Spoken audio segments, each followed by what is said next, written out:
thinking that they would probably put that closer to the election than farther away from the election.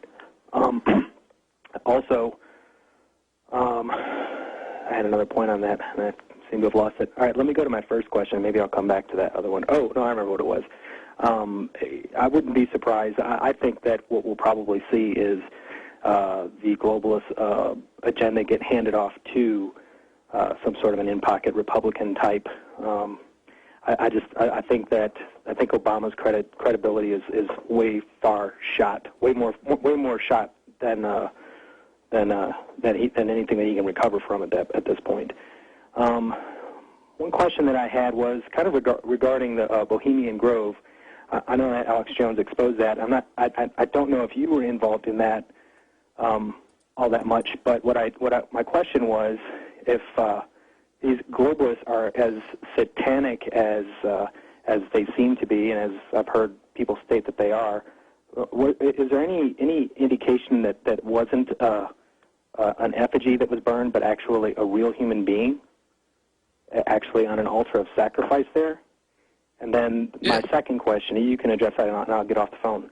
My second question was kind of to the effect of a rumor going around now about Dr. Horowitz and the Oxy Silver scandal.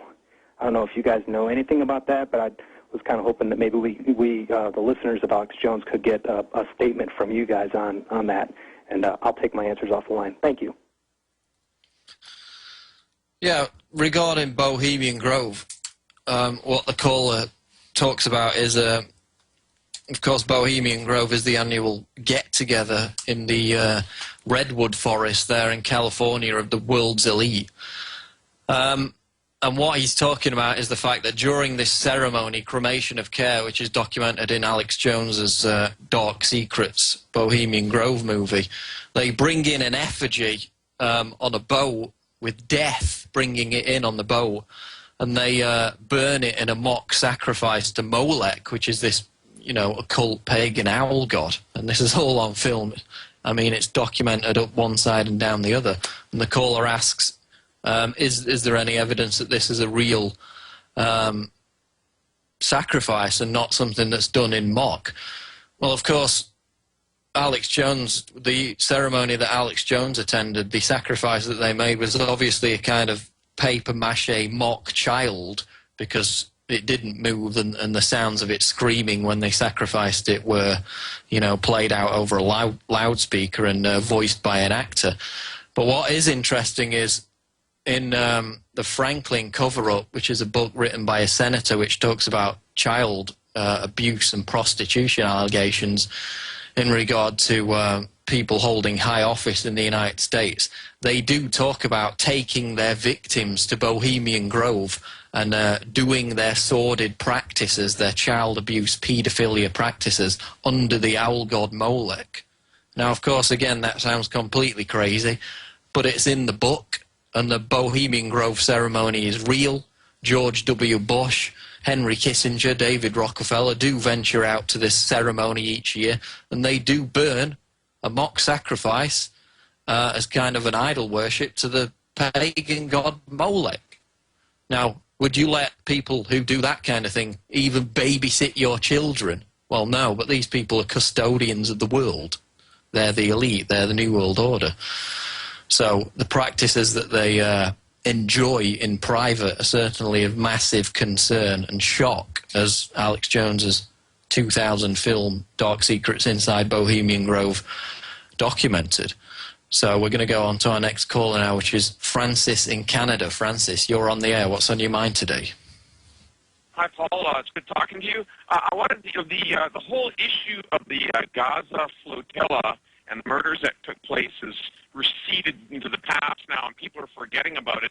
But it's been bothering me because there's certain facts about it that haven't come to light in the mainstream press as much as they should have. And we're going to go to the next caller. Sorry, your phone's cutting out, but you were talking about the Gaza flotilla attack, and we covered that at the time.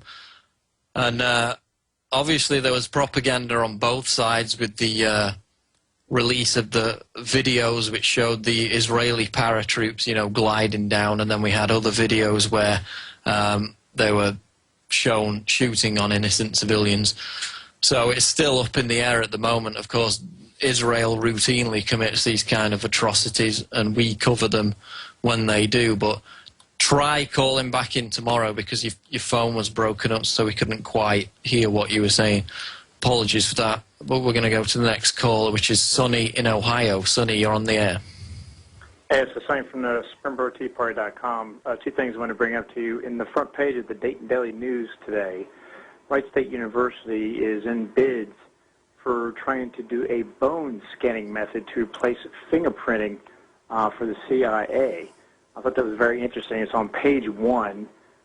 You can't miss it, actually. If you get on there, you see a chick stand in front of a skeleton that's supported, obviously, like in a typical medical lab, and it goes into some detail about that. I find that to be quite disturbing, because obviously biometrics and fingerprints can be altered or disguised, but it just kind of goes on.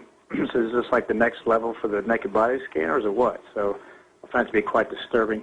Second point I wanted to bring up too is I wanted to piggyback on the gentleman earlier from California talking about the jail and judicial system.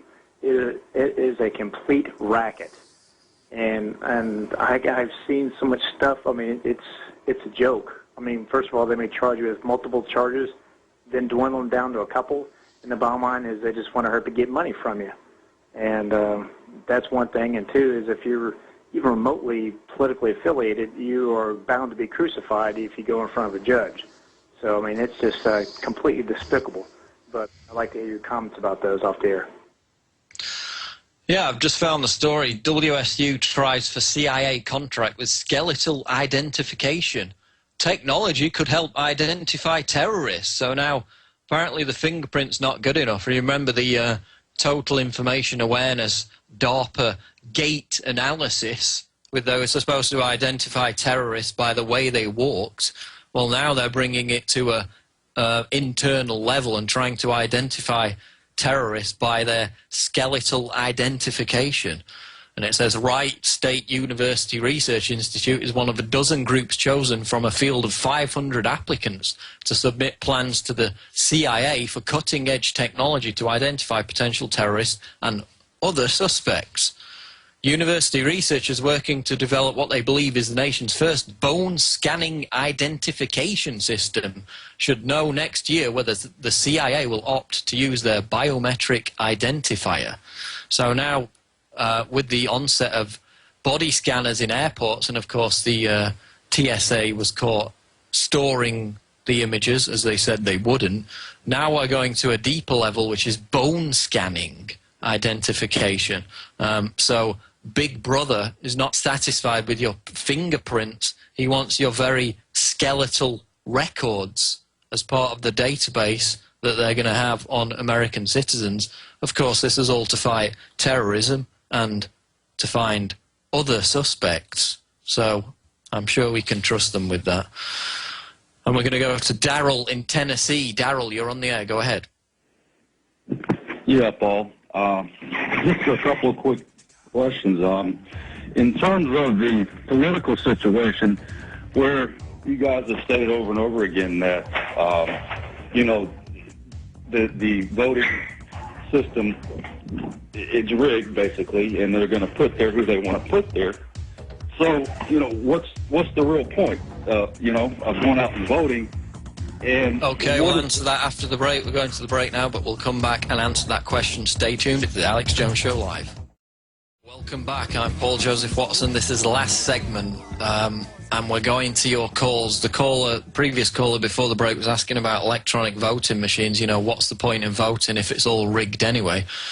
Well, the good news is a lot of these machines are being kicked out. For example, in Ohio, the state authorities have got rid of some of the machines, and now Diebold is trying to sue them for breach of contract, and that's caused the local authorities to sue Diebold back for irregularities in these voting machines. So I think we're starting to turn the tide on that, and many states are starting to go back to paper ballots, but obviously it's a long battle, but we're seeing some progress in that, but we're short on time, so we're going to go to George in Connecticut. George, you're on the air. What's in your mind today? Hi, Watson. I think we're gaining ground, unfortunately, not consistently. I was listening to a different show called Gary Null. I don't know if you know of him, but they are literally going after this guy, and he had a person from one of the organizations that basically was investigating. They were trying to target him, but he investigated and found out he was such a good guy that he was tipping him off that they were targeting him with black ops groups and also trying to find somebody to blackmail him. And the thing is, he's been going around to all these groups for inoculation. He has scientific knowledge and he has the papers, and every time they bring up a point, he literally brought up 100 pages worth of documentation to prove that all these inoculations had no basis in scientific fact, and there was no reason or reason to inoculate anybody, and they didn't even have the legal right to push this thing forward, so they've been targeting him. But another thing he's been a big man on the GMO foods, and there's been groups that have been popping up because of his work, and they've had some successes where people were starting to boycott foods of GMO foods in some supermarkets, and some people have yanked GMO foods out and promised not to, and also to label them without government approval. So it seems like we're making some headway there. One question from you, since you can give a broader knowledge of that: what's happening in Europe? How is this? I don't know, not just Alex Jones, but this type of thing of the world type of government trying to take over, and the bankers and things like that.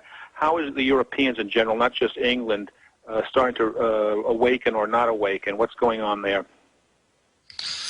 Well, the world government in Europe is being pushed by means of this tax that will go to bankroll the world government, similar to how the United Nations is proposing the carbon tax, which will go, as we learned, directly to the World Bank. Now the European Union is proposing that, for example, British citizens pay a tax that will go directly to bankroll the EU and the expansion of that federalist superstate. So the primary offensive is on the tax front and getting us to pay for our own enslavement, but people are wise to it, and people are already being taxed to death with these austerity measures, so it's very doubtful that they're going to go ahead and go along with it, especially as opposition to the EU in the UK routinely runs at about 70% oppose anything proposed by the EU, so there's very strong resistance against the EU in the UK,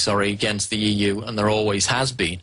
Last caller is Lex in Ohio. Lex, you're on the air. Go ahead. Thanks for taking my call. I just wanted to ask, I'm going to follow suit from some other callers and get the European perspective. Since Russia and China's mentioned, but they're basically ignored, how do you think they're going to react to an invasion of Iran, either unsuccessful or successful? America is ultimately headed for a conflict with China. It could come from Iran, it could come from North Korea, but that's the ultimate goal for the globalists. We're out of time. Top interviews coming up with Max Kaiser, Ray McGovern. This is the Alex Jones Show. Stay tuned, we'll be back tomorrow.